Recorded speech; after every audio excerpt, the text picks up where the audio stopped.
नमस्कार मित्रहरू, आज चाहिँ म नि लगभग 2 वर्षपछि होला है यो सन्तकिल्ता बीच भन्ने ठाउँमा आएको छु है। एकदमै सुन्दर बीच छ। म भर्खरै आइपुगेको छु, तर आज म एक्लै छु है। मेरो पुनम आफ्नै काममा छैन, नानी स्कुल, भाइ घरमै छ है त। र म चाहिँ यहाँ आइपुगेको छु है त आज। हाय, र यो बीच साह्रै सुन्दर छ कि यो बीच हल्का घुम्नुपर्छ, फटाफट घुमेर हामी फेरि घरतिर लागिहाल्नुपर्छ है त है। र सुन्दर बीच छ, यसको नाम मैले फेरि पनि भने है, सन्तकिल्ता बीच भन्छ यसलाई। र गर्मीको मौसममा चाहिँ यहाँ ट्यापै मान्छेहरू हुन्छन्। अहिले चाहिँ अलिकति ठन्डी छ र त्यति मान्छेहरू छैन, तर गर्मीमा चाहिँ हदै मान्छेहरू हुन्छ कि। यहाँ देख्नुभयो, मान्छेहरू हिँडिरहेछन्।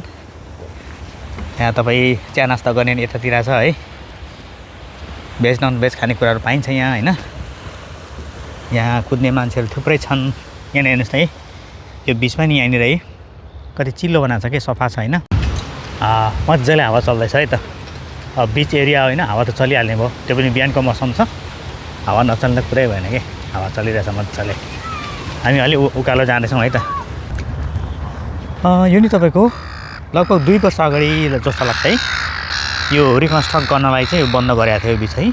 जो खुल्यो क्या यो बिच, यो यता जाने यहाँ जुन छ नि त्यहाँबाट उता जाने चाहिँ बन्द भएको थियो कि, त्यहाँ रिकन्स्ट्रक्ट हुँदै थियो। र अहिले मजाले बनाएको छ र खोलेको पनि छ। सुन्दर छ। बिहानको घाम लागिरहेछ है। बिहान भने तपाईँको अहिले 10 बज्यो है, सरी 11 बज्यो है। 11 बजेर अलिकति क्रस भयो, 10-15 मिनट है त। र दामी छ। र कन्स्ट्रक्सन अझै नै पनि चालु रहेछ है। त्यहाँ मान्छे देखिँदैछ होइन, कन्स्ट्रक्सनको ड्रेस लगाएको मान्छेहरू है। तर मान्छेहरू हिँडिरहेकोले जाने चाहिँ पाइने रहेछ भन्ने कुरा चाहिँ बुझ्यो है। अलिकति पछाडि फर्केर लेफ्ट प्यान गर्छु त म, ल जताबाट म आएको थिएँ त्यता है त। यहाँ है देखिनुभयो, मान्छेहरू आउँदैछन् होइन। तपाईँ यहाँ यो थिएन क्या, यो ऱ्याम्प थिएन, यो बनाएछ कि यता आउने हो। यो नयाँ देख्नुभयो, नयाँ लगाएर आएको छ है। यहाँ के भन्दैछ है, नोटिस दिएको छ भेसल्सहरूलाई, त्यो जहाजहरूलाई त्यो के नपाउने त्यहाँ दिइरहेछ कि है त। र यता पनि मान्छे जान्छन् कि, यता माथि नै हिँड्छ है। यो चाहिँ नयाँ बनाएको, यो थिएन है, नयाँ बनाएको रहेछ। योबाट यो वाटर ब्रेकरबाट परसम्म मान्छेहरू जान्छन् कि, निकै परसम्म छ यो। कस्तो दामी छ है, स्काई हेर्नुहोस् न है। निलो आकाश छ है, र समुद्र पनि निलो देखिन्छ। तर त्यो निलो आकाशको रिफ्लेक्सन चाहिँ समुद्रमा देखेको भन्ने पहिलेको विश्वास छ, तर अहिले त्यो होइन रहेछ कि। त्यसको साइन्टिफिक रिजन अर्कै छ, त्यो मलाई चाहिँ थाहा भएन है। तर जे होस्, आकाश निलो देखेकोले समुद्र निलो देखेको चाहिँ होइन है हजुर। यो कुरा चाहिँ क्लियर हुनु होला है। पहिले त्यो मानिन्थ्यो, तर पछि जब साइन्टिफिक रिसर्च गरियो तब पत्ता लाग्यो कि आकाश निलो देखेकोले समुद्र निलो देखेको चाहिँ होइन रहेछ भन्ने कुरो है त। हेर्नुहोस् यो वाटर ब्रेकर यहाँ छ है। यो उस्तै बेलामा चाहिँ नि पानी यस्तो माथिमा आउँछ नि, उछालिएर पुरै आउँछ कि। तर अहिले चाहिँ त्यस्तो छैन, पानी अहिले साउन्ड नै छ भनौँ न है। देख्नुभयो कस्तो छ है, निलो छ पानी है, कति निलो देखिन्छ। र म यताबाट आएको थिएँ है, यताबाट है। मजा लाग्छ घुम्न यस्तोमा नि, आनन्द लाग्छ भनौँ न, रमाइलो लाग्छ होइन। यहाँ वाटर डकहरू घाम त निस्काएर रहेछन् है, मैले गर्दा सबै पानीतिर गयो क्या फेरि। हो यहाँ घाम तापिरहेछ, हेर्नुहोस् न, देख्नुभयो घाम तापिरहेछ, सबै गए मसिना। पानी पुरा छल्किनेछ क्या, हेर्नुहोस् न। अनि मित्रहरू यो पानी चाहिँ नि तपाईँको नुनिलो छ है, यो समुद्रको पानी नि। मैले पहिले आउँदाखेरि चाखेको थिएँ। तपाईँको 1 चम्ची पानी चाहिँ नि 4 जनाको सब्जीले पुग्ने खालको नुन हुन्छ कि, त्यस्तो कडा नुन हुन्छ। अनि मलाई पहिले थाहा थिएन। सुनेको थिएँ है, समुद्रको पानी नुनिलो हुन्छ भनेर। पहिलोचोटि आउँथेँ मैले चाखेको हो रहेछ यार, यस्तो डेन्जर मतलब नुन हुन्छ नि, खतरा नुन हुन्छ यसमा। ल यो वाटर ब्रेकरको टुप्पैमा आइपुग्यो है त। यहाँदेखि त छैन, पानी छ। हामी फर्केर जाने हो फेरि, त्यसपछि परदेखि फेरि यहाँ चाहिँ आउनुपर्ने छ। यहाँ चाहिँ यो नयाँ बनेकोमा कस्तो बनेको छ हेर्नलाई। ल यहाँबाट फर्कौँ है त। अब फर्केर उतै जाने हो, र यो माथिल्लो बाटोबाट गएर हेरौँ न नयाँ बनेको छ कस्तो बनेको छ है त। ल म यो ऱ्याम्पमा आइपुगेँ है त। अब यहाँबाट लेफ्ट जाने हो है यता बस्ने ठाउँले मजाले बनाएछ है मजाले बनाएछ नि त ल 2 वर्षपछि त लगभग 2 होइन 3 वर्षै पछि हो क्या यहाँ आएकोमा कति मजाले बनाएछ कि पहिले पनि यस्तो थियो कि तर मतलब नयाँ बनाएको भनौँ न त्यही माथि रिनोभेट गरेको रिकन्स्ट्रक्ट गरेको भनौँ न त्यो पहिलेको अलिक पुरानो थियो कि अनि चाहिँ मजाको बनाएछ दामी बनाएछ नि त है मजा लाग्यो है त दामी लाग्यो कि मान्छेहरू घुम्न जाँदैछन् मान्छेले फोटो खिच्छन् क्या हामी त्यहाँ गएको थियौँ त होइन त्यहाँसम्म गएर फर्क्यो अन्त त्यहाँ त उता त वाटर ब्रेकै छैन होइन यहाँ बस्ने ठाउँहरू बनाएको छ है यो त पुरानै काठ जस्तो छ है यता माथि चाहिँ नि त्यो बोटहरू छ क्या नौकाहरू राखेको छ कि होइन याटहरू कति गहिरो र शान्त पानी छ नि हेर्नुहोस् त हो है यहाँ यस्तो बनाएको छ हेर्नुहोस् त यस्तो छ यहाँबाट यस्तो गरेर त हेर्ने बनाएको छ होइन देख्नुभयो दामी बनाएर छ कि म आएको थिइनँ यस्तो थिएन कि यस्तो जुन थियो नि बनेको देख्नुहुँदैछ त्यस्तो थिएन त्यो घर चाहिँ त्यो चियाघर पहिलेदेखि नै हो होइन त्यहाँ खाजा चिया खाने ठाउँ हेर्नुहोस् त मजाले बनाएको छ क्या देख्नुभयो यहाँ बस्ने मतलब नुहाउने पनि होला कि यहाँभित्र चाहिँ तपाईँको कफी चियाहरू पाइन्छ होइन हल्का नास्ताहरू खान पाइन्छ मित्रहरू यहाँ पनि पुरानै उयो थियो कि तक्तीहरू त्यो हटाएछ कि अनि नयाँ लगाएछ पहिले गाडी जान्थ्यो हल्का फुल्का गाडी जानु चाहिँ मनाइ गरेको छ है त मान्छे चाहिँ जानु पाउँदो रहेछ है मान्छेको एक्सेस छ भनौँ न हावा हल्का चल्दैछ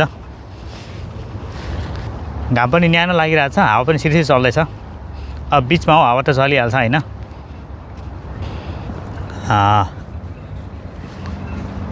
मैले अघि परबाट यहाँ पर देखाएको थिएँ त्यो ठाउँमा हामी आइपुग्यौँ होइन यता है यहाँ त्यो सडन एरिया छ त्यहाँदेखि उता चाहिँ जानु पाउँदैन कि